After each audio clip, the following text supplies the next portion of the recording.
నమస్కారం అండి. SB news 9550కి స్వాగతం సుస్వాగతం. ఏ రోజు వార్త ఆ రోజు మనకు అప్డేట్ కావాలంటే ఎస్బీ న్యూస్ 9550 ఛానల్ను మీరు సబ్స్క్రైబ్ చేసుకుంటే ప్రతిరోజు వార్త మీకు అప్డేట్గా ఉంటుంది.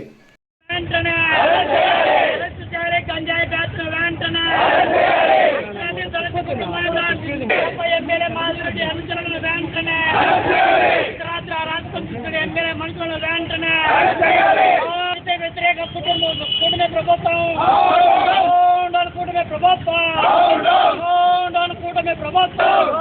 రాష్ట్ర ప్రభుత్వం అరెస్టు చేయాలి. ఎమ్మెల్యే అనుచరులు వెంటనే అరెస్టు చేయాలి. ఎమ్మెల్యే అనుచరులు వెంటనే చేయాలి. గంజాయి బ్యాచ్న వెంటనే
గంజాయి బ్యాచ్ల వెంటనే అర్ధరాత్రి అరాచకం చూసిన కడప ఎమ్మెల్యే అనుచరుల వెంటనే కూటమి ప్రభుత్వం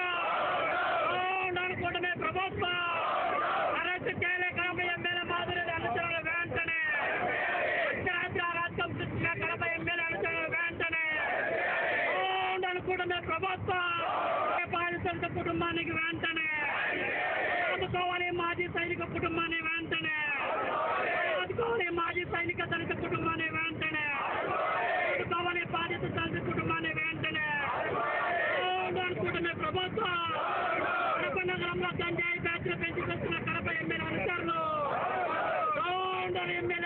కడప ఎమ్మెల్యే మాధవరెడ్డి గంజాయి బ్యాచ్లు పెంచిపోతున్న కడప ఎమ్మెల్యే మాధవరెడ్డి అరెస్టు చేయాలి. కడప ఎమ్మెల్యే మాధవరెడ్డి అనుచరులు వెంటనే అనగా జనవరి 26వ తారీఖు రిపబ్లిక్ డే నాడు రాజ్యాంగాన్ని అడాప్ట్ చేసుకున్నటువంటి సందర్భంగా అమల్లోకి వచ్చిన సందర్భంగా కడప నగరంలో అర్ధరాత్రి అల్లరి మూకలు, అది కూడా కడప ఎమ్మెల్యే మాధవిరెడ్డికి సంబంధించినటువంటి బంధువులు, అనుచరులు, వాళ్ళ అనుయాయులు కడప కలెక్టరేట్కు గేటుకు ఒక పర్లాంగు దూరం కూడా లేదు. ఎస్పీ బంగ్లాకు 1/2 కిలోమీటర్ కూడా దూరం లేదు. ఎమ్మెల్యే ఇంటికి సమీపంలోనే ఒక ఎక్స్ ఆర్మీకి సంబంధించినటువంటి ఇంటిని ఉన్న పలంగా అలరిముకులంతా పోయి డోజర్లు పెట్టి కూల్చేసినారు. అడ్డపడినటువంటి మహిళలను ఎక్కడ పడితే అక్కడ చేతులు వేసి వాళ్ళను ఇబ్బందులకు గురి చేసినటువంటి వైనం, ఇంట్లో ఉన్నటువంటి వస్తువులను అట్లే కూలగొట్టినటువంటి వైనాన్ని కడప నగరం ఒక్కసారిగా నివ్వరబోయింది. దీనిపైన పార్టీలు, ప్రజా సంఘాలు అందరూ కూడా తీవ్రమైనటువంటి పద్ధతిలో వ్యతిరేకిస్తా ఉన్నారు, నిరసన వ్యక్తం చేస్తా ఉన్నారు. అందులో భాగంగానే ఈరోజు బాధితుని ఇంటి దగ్గర నుంచి అంబేద్కర్ సర్కిల్ వరకు నిరసన ర్యాలీ, ఆందోళన కార్యక్రమాన్ని నిర్వహిస్తా ఉన్నాం. ఈ సందర్భంగా కూటమి ప్రభుత్వం అధికారంలోకి వచ్చిన తర్వాత. గత ప్రభుత్వంలో విధ్వంసక పాలన, దౌర్జన్యాలు పెరిగిపోయినాయి, అక్రమాలు పెరిగిపోయినాయి, కబ్జాలు పెరిగిపోయినాయి, గంజాయి పెరిగిపోయిందని పదే పదే చెప్పినటువంటి కూటమి నేతలు ఇవాళ ఈ 18 మాసాల పాలనలో వచ్చిన తర్వాత ఎక్కడ పడితే అక్కడ కబ్జాలు పెరిగిపోతా ఉన్నాయి, దౌర్జన్యాలు పెరిగిపోతా ఉన్నాయి. సెటిల్మెంట్లకు అడ్డాగా మారిపోయింది కడప నగరం. ఇవాళ ఈస్ట్, వెస్ట్, నార్త్, సౌత్ ఎక్కడ చూసినా కూడా సెటిల్మెంట్ బ్యాచ్లు, ఆఫీసులు పెట్టి అడ్డగోలుగా సెటిల్మెంట్ చేసేటువంటి పరిస్థితి ఇవాళ పెరిగిపోతా ఉంది. బాధిత కుటుంబంకు సంబంధించినటువంటి 20 ఏళ్ల క్రితం ఉన్నటువంటి ఒక సివిల్ డిస్ప్యూట్, ఆ సివిల్ డిస్ప్యూట్ లో ఉన్నటువంటి ప్రత్యర్థులు ఎవరైతే ఉన్నారో వాళ్ళు పోయి ఈ ప్రాపర్టీని ఎమ్మెల్యే అనుచరులకు అమ్మేసినాం, బంధువులకు అమ్మేసినాం అని చెప్పి చెబితే బాధితులు పోయి ఎమ్మెల్యేకు పోయి మొరబెట్టుకుంటే ఎమ్మెల్యే భర్త Srinivasulu Reddy TDP politburo సభ్యులైనటువంటి ఆయనకు మొరబెట్టుకుంటే దీన్ని సామరస్యపూర్వకంగా పరిష్కారం చేస్తానని చెప్పిన 2 రోజులు 48 గంటలు గడవక ముందే ఇల్లు కూల్చేయాలంటే దీని వెనక ఎవరున్నారో స్పష్టంగా అర్థమవుతుంది. దీని వెనక ఎన్ని కోట్ల రూపాయలు చేతులు మారినాయో అర్థమవుతోంది. కానీ వాళ్ళేమో చెప్తా ఉన్నారు, ఆ కూల్చినటువంటి వ్యక్తులకు మాకు ఎలాంటి సంబంధం లేదు, కూల్చినటువంటి ఘటనకు మాకు ఎలాంటి సంబంధం లేదని వాళ్ళు ఇవాళ కౌంటర్ స్టేట్మెంట్ ఇస్తా ఉన్నారు.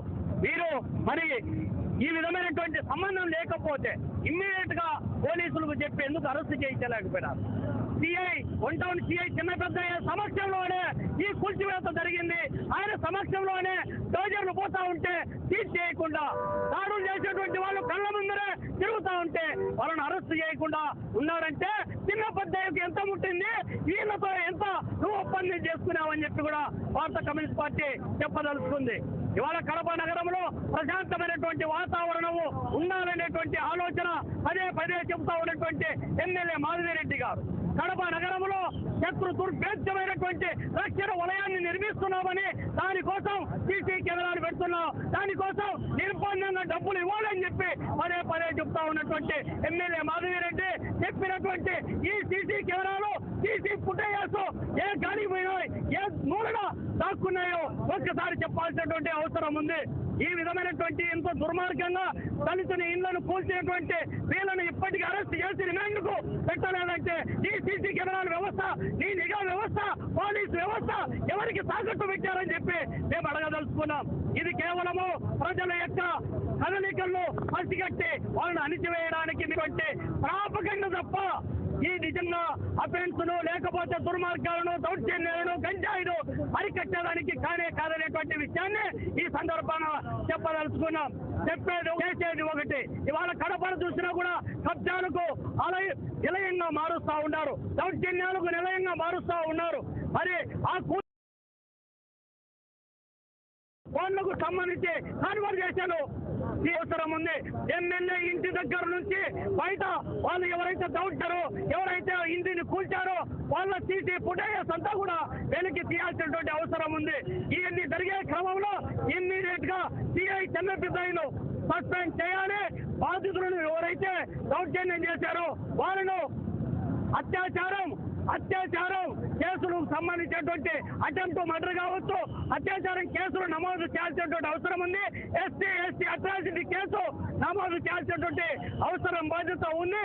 ఆ విధమైనటువంటి చర్యలు తీసుకునే వరకు, బాధితులకు న్యాయం జరిగే వరకు ఈ నగరంలో జరుగుతూ ఉన్నటువంటి ఎస్సీ బీసీ మైనారిటీలను టార్గెట్ చేసి మాధవిరెడ్డి అనుచరులు సాగిస్తున్నటువంటి దౌర్జన్యాలకు వ్యతిరేకంగా అవసరమైతే కడప నగర బంద్ కూడా వెనకాడేది లేదని చెప్పి ఈ సందర్భంగా హెచ్చరిస్తా ఉన్నాం. మీడియా మిత్రులకు నమస్కారం. నా పేరు అంధ్రా మాల్యాద్రి, కుల వ్యతిరేక పోరాట సంఘం ఏవీపీఎస్ రాజరికి విజయవాడ ఇచ్చాను. కడప నడిబొద్దులో రిపబ్లిక్ డే దినోత్సవం సందర్భంగా ఒక మాజీ కుటుంబం యొక్క 15 సెంట్ల స్థలంలో 3 సెంట్ల స్థలాన్ని గుడికి అప్పించాడు. మిగతా 12 సెంట్ల స్థలంలో ఒక 3 సెంట్లు సంబంధించిన ఆయన ఎలాంటి విక్రయం చేయలేదు, పక్కన పెట్టలేదు. కనీసం ఎలాంటి లేకుండా కడప ఎమ్మెల్యే సంబంధించిన అనుచరులు 100 మంది దుర్మార్గంగా పులిస్ దగ్గర చేపట్టి అర్ధరాత్రి దళితుడి యొక్క ఇల్లు పూర్తికమైనది. ఇది సత్య సమాజం చీకుతో తరలించుకోవాల్సిన విషయం భావిస్తా ఉన్న దుర్మార్గాన్ని కుల వ్యతిరేక పోరాటం తీవ్రంగా ఖండిస్తా ఉంది. ఒక పక్క మంచి ప్రభుత్వం చెప్పేటువంటి ప్రభుత్వం కడప నగరంలో నడిబొట్లో దళితులు పోల్చడం అంటే ఇది ఒక ఉత్తరప్రదేశ్ లో నుంచి పులిచేరు యొక్క రాజ్యమా, ఆంధ్రప్రదేశ్ లో నుంచి మంచి ప్రభుత్వ రాజ్యమా మేము అడుగుతా ఉన్నాం. నిజంగా మీరు చెప్తుంటే ఈ రోజు ఈ యొక్క మాజీ సైనికులకు సంబంధించి ఎలాంటి ఎక్కడ లేకపోయినా అమ్ముకు దొరకపోయినా డబ్బులు ఇవ్వకుండా డబ్బులు ఇచ్చిన నటించి ఆ రకంగా దీన్ని కబ్జా చేయడం అంటే ఇది మంచి ప్రభుత్వ లక్ష్యం కాదు. ఈ రోజు మీ అబ్బాయిని పరిశీలించాం. ఏదైతే పాసిటివ్ కంప్లైంట్ ఆధారంగా చేసిన పరిస్థితుల్లో కనీసం దీన్ని బెయిల్ఫుల్ సెక్షన్ తప్ప నార్మల్ సెక్షన్ ఉన్నాయి. అది ఒక పోలీసులు కాపాడుతున్నా బాధితులు రక్షణ కల్పించాల్సిన ప్రభుత్వమా? అందుకోసంగా మేరకు పోరాటం దళితులు కాబట్టే మీరు ఇళ్ళ సరే ఊరుకునే పరిస్థితి కాదు. దళితులకు అండగా దళిత సంఘాలు ప్రజా కమ్యూనిస్ట్ పార్టీలు అండగా ఉంటాయి. వాళ్ళకి న్యాయం జరిగే వారికి కోరిక నిలబడి తెలియజేస్తా ఉన్నాం. రాష్ట్రంలో మన ఏలూరు జిల్లాలో ముసలూరు మండలంలో 11 ఎకరాలు ఉన్నాయంటే దళితుల యొక్క చెరువుని ఆక్రమించుకోవడం కోసం టీడీ ప్రభుత్వం ప్రయత్నం చేస్తా ఉంది. తిరుపతి జిల్లాలో ఇదే పరిస్థితి, విశాఖలో ఇదే పరిస్థితి.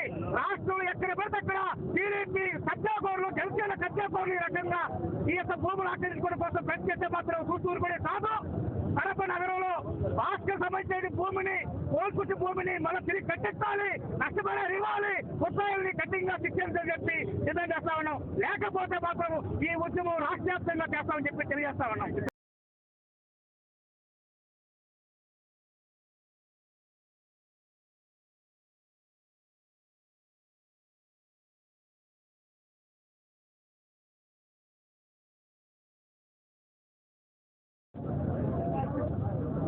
కడపలో మొదటిసారిగా కడప నగరంలో ఇంత దౌర్జన్యకరమైన ఈ కాండ ఏదైతే జరిగిందో దౌర్జన్య కాండ చాలా దుర్మార్గం.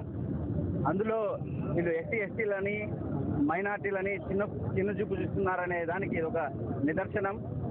అదే గనక వీళ్ళు బడాబాబుల దగ్గరికి వెళ్ళేసి వాళ్ళ దగ్గర కలెక్ట్ చేయాల్సిన పన్నులు కానీ వాళ్ళ దగ్గర రాజ్యాంగపరంగా రావాల్సిన వసూలు కానీ చేయలేరు. కానీ వీళ్ళను ఒకవేళ ఆస్తి కనుక వాళ్ళదే అయితే ఎవరైతే చెప్తున్నారో మేము మాదే ఆస్తి మేము పగలగొట్టలేదు అంటున్నారు.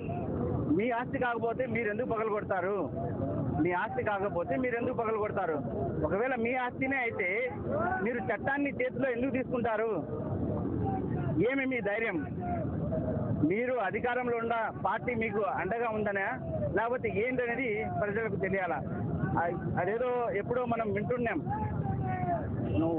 ఉత్తర భారతదేశంలో యూపీలో బుల్డోజర్ పాలన నడుస్తుంది, ఒక చిన్న పొరపాటు చేసినా కూడా అతని ఇల్లు కూల్చేస్తారని చూసి బాధపడేవాళ్ళం. ఆ బుల్డోజర్ పాలన మన రాష్ట్రానికి వచ్చింది. అందులో మన నగరం నుంచి మొదలు కావడం ఇది చాలా దుర్మార్గం. దీనిని కాంగ్రెస్ పార్టీ తీవ్రంగా ఖండిస్తుంది. కాబట్టి వీళ్ళు ఎవరైతే ఉన్నారో ఈ బాధితులను అండగా నిలబడి ఇక్కడ ఉండే ప్రభుత్వము వాళ్ళను ఆదుకోవాలి. వెంబడి ఏ ఇండ్లు అయితే వాళ్ళు పగలగొట్టినారో ఆ ఇంటిని కట్టించాలి. ఆ పిల్లలకు పుస్తకాలను కూడా తీసుకునే సమయం ఇవ్వలేదు. అర్ధరాత్రి నిద్రపోతున్న చిన్న పిల్లలకు, ఆడోళ్లకు, ముసలోళ్లకు బలవంతంగా బయటికి లాగి 100 మందికి పైబడి ఆ విధంగా దుర్మార్గపు చర్యను చేయడం ఎంత అమానుషం అండి. దీనిని ప్రతి కడప నగరంలోని ప్రతి ఒక్కరు పౌరుడు ఖండించాలి. ప్రతి రాజకీయ నాయకుడు ఖండించాలి. అందరూ వాళ్ళకు తోడుగా ఉండాలని. ఈరోజు ఏదైతే ఆ పిల్లోడు చెప్పినారో పుస్తకాలు పోయినాయి, పుస్తకాలు కూడా తీసుకునే అవకాశం ఇవ్వలేదు, 10వ తరగతి చదువుతున్నాడని ఆ ఇంట్లో ఉండే పిల్లోడు, వారికి ఆర్థిక సాయంగా కాంగ్రెస్ పార్టీ పుస్తకాల కొరకు 10,000 ఇవ్వడం జరిగింది. మా కార్యకర్త దినకర్ రెడ్డి రావడం జరిగింది. ఇదేంటంటే అందరూ అంతేం కాదు, వాళ్ళకు అందరూ అన్ని విధాలా తోడ్పాటుగా ఉండాలా, ఒక ధైర్యాన్ని ఇవ్వాలా. ఇప్పుడు వాళ్ళు భయాందోళన చెందినారో వాళ్ళను మేమున్నామనే విధంగా అందరూ నిలబడాలా, తోడుగా అందరూ వాళ్ళను ఆదుకోవాలని ఈ నిమిషంలో నేను ప్రతి ఒక్కరిని కోరుకుంటున్నాను. అందరూ ఇక్కడితో ఈ ధర్నాలు, ఈ పోరాటాలు ఆగకూడదు. ఇంకా రాను వాళ్ళకు న్యాయం జరిగేంత వరకు కాంగ్రెస్ పార్టీ వాళ్ళంతా ఉంటుందని మరీ తెలుపుకుంటూ నేను జనవరి 26వ తేదీ రిపబ్లిక్ డే రోజు అర్ధరాత్రుల్లో నిర్దాక్షిణ్యంగా ఒక దళితుల ఇల్లు కూల్చడం జరిగింది. ఈ కూల్చిన వారు ఎవరంటే ఎక్కడెక్కడో పార్టీల్లో ఉండి కబ్జాలకు అలవాటు పడి, దౌర్జన్యాలకు అలవాటు పడి, దోపిడీలకు అలవాటు పడి వచ్చిన వైఎస్ఆర్ టీడీపీ నాయకులనే నామకరణం చేసి అమ్మేవాళ్ళు. వాళ్ళు ఈ రోజు మా పేరు చెప్పుకొని మా పార్టీ అండదండలతో వాళ్ళు లబ్ధి పొందాలనేసి ఇలాంటి దౌర్జన్యం, ఇందులో దళితుల మీద దౌర్జన్యం చేసి దోపిడీలు చేయడమే కాక చిన్నగా కట్టుబట్టలతో మహిళలను పైన చేశారంటే వాళ్ళు మనుషులకు పుట్టాలు కాదు, మానవత్వం చేసిన రాక్షసులు. అలాంటి వారిని వెంటనే కఠినంగా శిక్షించాలి. ఇలాంటికి సపోర్ట్ చేసే తెలుగుదేశం పార్టీ నాయకులను కూడా పార్టీ నుంచి సస్పెండ్ చేయాలనేసి మేము చంద్రబాబు నాయుడు గారి దగ్గరికి తీసుకుపోతాం. ఇక్కడ నియోజకవర్గాల్లో స్థానికంగా జరిగేది అధిష్టానానికి తెలియదు కాబట్టి మాలాంటి నాయకులందరినీ కూడగట్టి ఇక్కడ ఏమి జరిగింది ఇదంతా కూడా మా అధిష్టానానికి తెలియజేసి తగిన వాళ్ళ మీద కఠిన చర్యలు తీసుకునేదానికి కూడా మేము ప్రయత్నం చేస్తాం.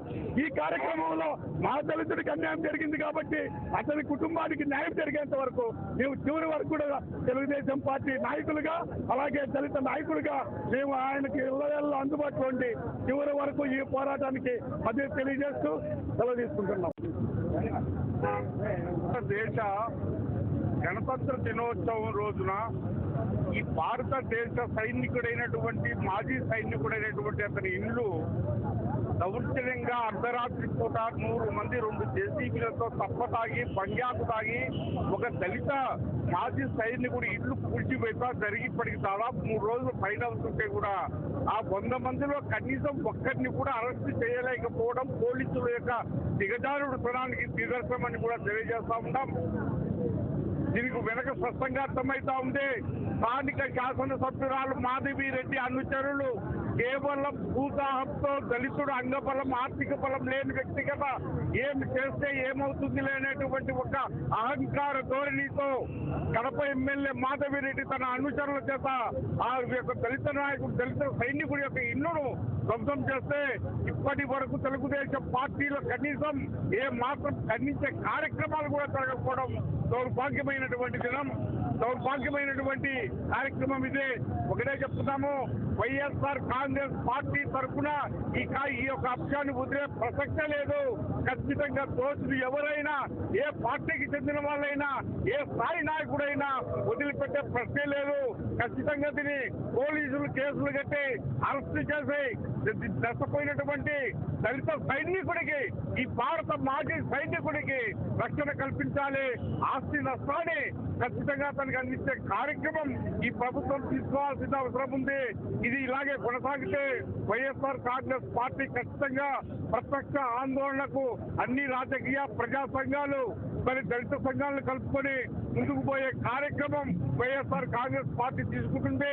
ఖచ్చితంగా మేము ఈ అంశాన్ని ఇప్పటికే మా రాష్ట్ర అధ్యక్షుడు వైఎస్ జగన్మోహన్ రెడ్డి గారి దృష్టికి కూడా తీసుకోవడం జరిగింది.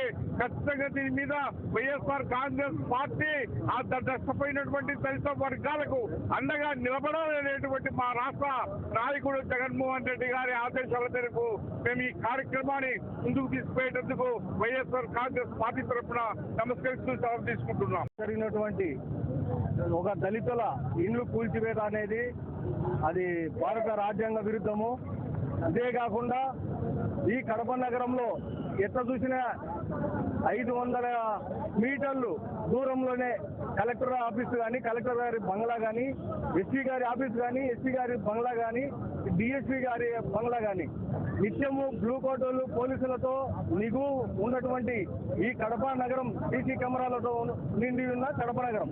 అయితే ఒక దళితుల ఇల్లు ఒక మహిళను బయటికి లాగి, పిల్లలను బయటికి లాగి అర్ధరాత్రి కూటమి రౌడీలు పోయి గూండాయిజం చేసి ఆ ఇల్లు జేసీబీలతో ధ్వంసం చేసుకున్న ఈ అధికారులు స్పందించకపోవడం అనేది చాలా బాధాకరమైన విషయం. ఈ విషయం రాష్ట్ర మాల మహానాడు తరఫున తీవ్రంగా ఖండిస్తున్నాం.